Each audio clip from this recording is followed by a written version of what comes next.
At me? No, my house is not completely finished, but here is your vocabulary words and the flashcards that I promised that I was going to put on. I'm going to go by chapters. This is chapter 25, bleeding and shock. First one is arterial bleeding, which is bleeding from an artery. It's a bright red color and it's very rapid. This one is capillary refill, which is bleeding from the capillaries. It's slow and oozing. Cardiogenic shock, which is shock because of the lack of perfusion brought on not by blood loss but by heart's inadequate pumping action.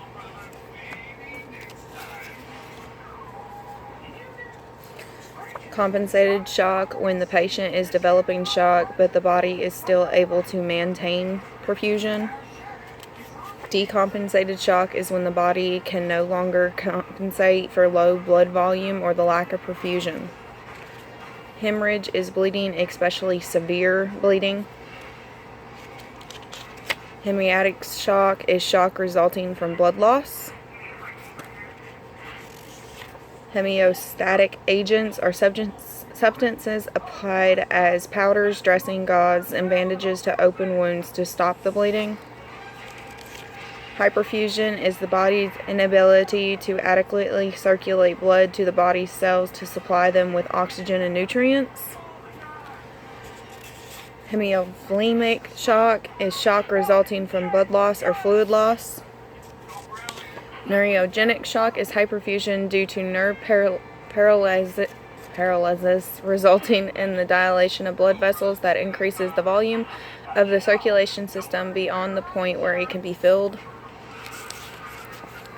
Perfusion is the supply of oxygen and removal of waste from the body's cells and tissues. A pressure dressing is a bulky dressing held in position with a tightly wrapped bandage. Shock is the body's inability to adequately circulate blood from the body's cells to supply them with oxygen and nutrients. A tourniquet is a device used for bleeding control that constricts all blood flow to and from an extremity. Venous bleeding is bleeding from the vein, dark red, steady, easy to control.